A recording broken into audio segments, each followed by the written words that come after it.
집안이 망해가는 신호가 뻔히 보이는데도 못 알아보는 분이 많더라고요. 이런 징조가 있어도 제가 상담했던 많은 분들은 풍수에서 좋다는 거 싹 다 하고 있다고 안심하고 계시는 분도 계셨어요. 우리나라 사람들이 가장 잘못 알고 있는 풍수 인테리어 식물 1위에 대해 오늘 말씀드리겠습니다. 당신의 일상의 기적을 미라클운세. 첫 번째 신호는 갑자기 시들기 시작한 화분입니다. 이건 집안의 기가 꺼졌다는 신호예요. 여러분, 식물에 햇빛도 잘 들고 물도 충분히 주는데도 갑자기 시들거나 잎이 누렇게 변하고 축 처진다면요. 집안의 생기가 사라졌거나 외부에서 강한 음기가 들어왔다는 징조입니다. 특히 식물이 갑자기 시든다면 기운 자체가 병들었다는 거예요. 그러면 가족의 건강이나 금전운에도 안 좋은 영향을 줄 수 있습니다. 이럴 땐 죽은 식물을 바로 치우셔야 됩니다. 그리고 새로운 생기 있는 식물로 교체하세요. 에너지가 약해져 있는 곳은 금전운도 약해집니다. 여러분 돈이 자꾸 새 나가는 느낌이 들 때는 집안의 식물부터 한번 살펴보시기 바랍니다. 두 번째 신호는 한 공간에 놓인 식물만 반복적으로 죽는 경우입니다. 이건 공간에 대한 경고입니다. 같은 집안인데도 특정 공간, 예를 들어 거실 구석이나 침실 한편에만 식물이 자꾸 시들거나 병든다면요. 그건 그 위치가 풍수적으로 기운이 막혀 있거나 흉기가 몰려 있는 곳일 수 있습니다. 이런 곳은 재물운이 새는 곳이 되기도 하고 가족 간 갈등이 생기는 자리, 건강운이 약해지는 위치를 뜻합니다. 이럴 때는 해당 공간을 완전히 비우고 정리하셔야 합니다. 거울이나 조명, 둥근 형태의 소품 같은 것으로 기의 흐름을 부드럽게 바꿔주시면 효과가 있습니다. 특히 LED 조명 같은 걸로 그 구석을 환하게 비춰주시면 음기를 몰아내는 데 도움이 됩니다. 세 번째 신호는 식물이 방향을 자꾸 바꾸며 기울어지는 경우입니다. 이건 공간 에너지의 균형이 무너졌다는 신호예요. 보통 식물은 햇빛 쪽으로 자라야 하는데 특정 방향으로만 기울어지거나 햇빛 반대 방향으로도 자란다면요. 이건 집안 에너지 흐름이 심각하게 한쪽으로 쏠려서 불균형해졌다는 신호입니다. 이럴 때는 식물의 방향을 바로잡고 거울 같은 소품으로 기운을 분산시켜주는 장치를 설치하는 게 좋습니다. 여러분 집안에 이런 불균형이 있으면 누군가 너무 스트레스를 받거나 소통이 단절될 수 있으니 주의하셔야 합니다. 여러분, 이렇게 식물이 보내는 신호를 잘 읽어두시면 집안의 운세가 나빠지기 전에 미리 대처할 수 있습니다. 아무리 작은 변화라도 식물에게 나타나면 무시하지 마시고 한번 주의 깊게 살펴보세요. 그리고 이런 식물과 잘 어울리는 풍수 인테리어 중에 어떤 제품이 좋은지 궁금하신 분은 고정 댓글을 확인해 보세요.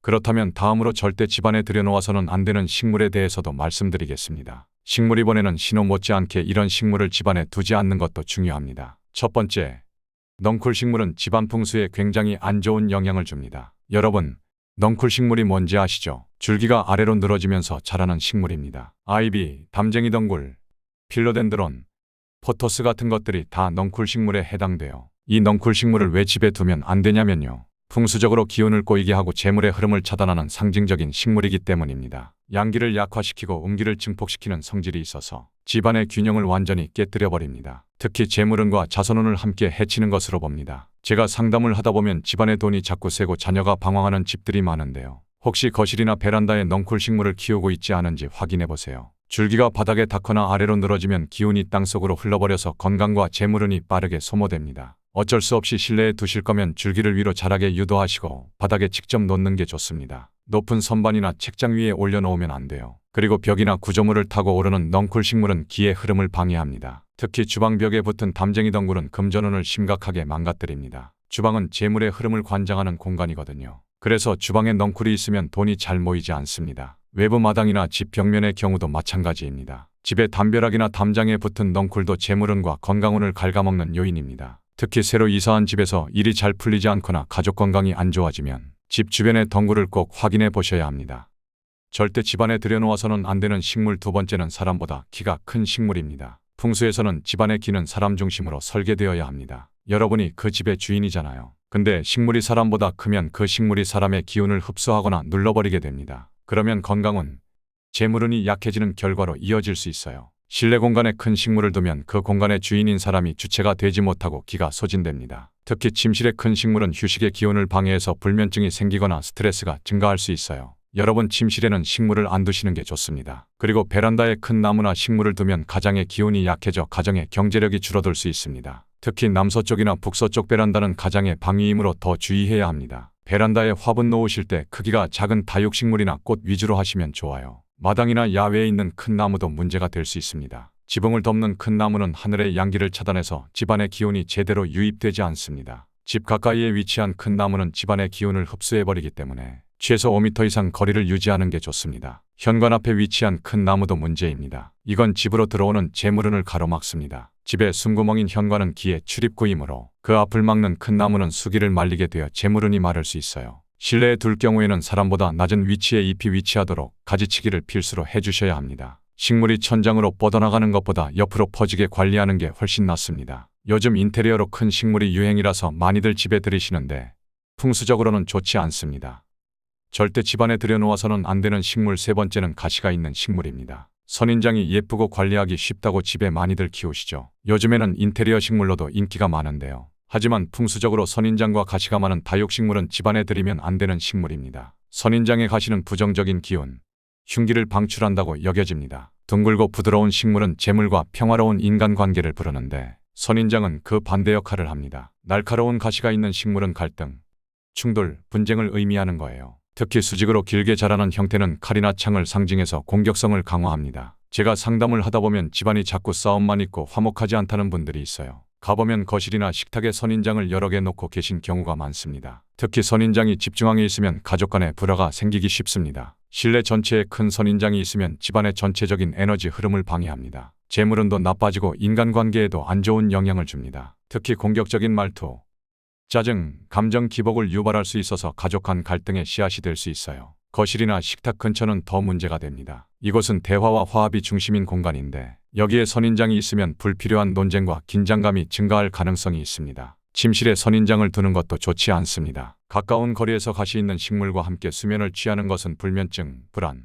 싸움의 원인이 될 수 있어요. 특히 부부 침실에 선인장을 두면 부부 사이에 갈등이 생기기 쉽습니다. 침실은 안정과 휴식의 공간이니 부드러운 잎을 가진 식물이 더 좋습니다. 그리고 선물로도 적합하지 않아요. 개업, 이사, 승진 등 축하와 발전을 기원하는 자리에 선인장은 부적합합니다. 선물로 선인장을 주는 것은 풍수적으로 갈등을 전하는 행위로 간주됩니다. 그러니까 지인의 집들이나 개업 선물로 선인장을 고르지 마세요. 절대 집안에 들여놓아서는 안 되는 식물. 네 번째는 몸통이 절단된 나무입니다. 대표적으로 행운목, 관음죽 같은 식물들이 있습니다. 이런 식물들 보면 줄기가 잘려져 있고 거기서 잎이 나는 식물들이죠. 겉으로 보기엔 멀쩡하고 예쁘게 생겼는데 풍수적으로는 기운이 끊긴 상태로 해석이 됩니다. 이런 줄기나 몸통이 잘린 식물들은 단절, 중단, 끊김을 의미합니다. 여러분의 재물은, 건강운, 행운의 흐름이 방해받을 수 있어요. 중간에서 기운이 끊어질 수 있다는 거죠. 참 아이러니한 게 행운목이라는 이름인데 사실 잘려진 형태로 집에 두면 행운이 오는 게 아니라 행운의 기운을 오히려 차단하게 됩니다. 이름과 다르게 작용하는 거죠. 일단 집안 전체적으로 기운의 흐름을 막아버립니다. 가족 간의 소통이 안 되거나 계획했던 일들이 중간에 흐지부지 되거나 돈이 새어나가는 일이 생길 수 있어요. 특히 현관이나 거실에 이런 식물을 두면 더 안 좋습니다. 왜냐하면 현관은 기운이 들어오는 통로인데 거기에 단절의 기운이 있으면 좋은 기운이 머물지 못하고 흩어져 버리기 때문입니다. 사업하시는 분들도 조심하셔야 해요. 사무실이나 가게에 이런 식물을 두면 거래 관계가 끊어지거나 매출이 갑자기 떨어질 수 있습니다. 그래서 개업 선물로 이런 식물 주는 것도 사실은 좋지 않아요. 의도치 않게 부정적인 의미를 전달할 수 있거든요. 그렇다면 행운목을 꼭 키우고 싶으신 분들은 어떻게 해야 할까요? 몸통이 절단되지 않은 원형 상태의 식물을 선택하세요. 줄기와 잎이 자연스럽게 연결된 형태인지 꼭 확인하셔야 합니다. 이미 집에 이런 식물이 있으신 분들은 어떻게 하면 좋을까요? 가능하면 베란다나 마당 같은 실외 공간으로 옮기시는 게 좋습니다. 아니면 기운을 보완할 수 있는 둥근 잎 식물을 함께 두는 것도 한 방법이에요.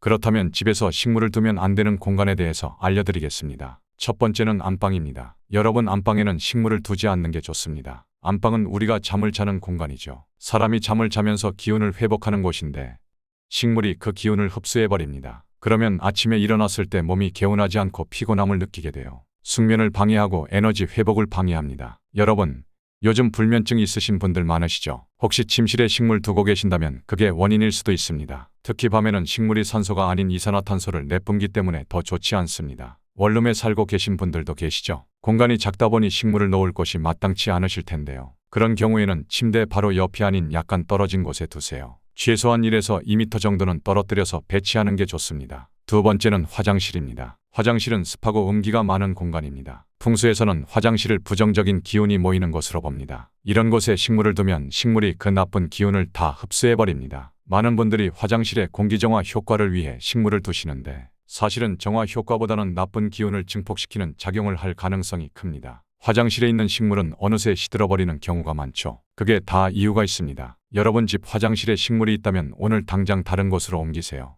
베란다나 거실 쪽이 훨씬 좋습니다. 마지막으로 제가 잠시 기적과도 같은 이야기를 하나 해드리겠습니다. 저는 여러분의 일상의 기적을 항상 함께 기원하고 있습니다. 지금 이 방송에 좋아요를 눌러주신다면 여러분의 소중한 분들이 모두 건강하며 대박 재물운이 들어올 것입니다. 또한 댓글에 여러분의 이야기를 들려주시면 저도 함께 여러분의 사연과 행운을 기원해 드리겠습니다. 모두에게 기적 같은 행운이 함께하고 간절한 소망들이 현실이 되기를 바랍니다. 저의 진심이 담긴 영상을 더 많이 보고 싶으시다면 구독과 좋아요 정중히 부탁드립니다.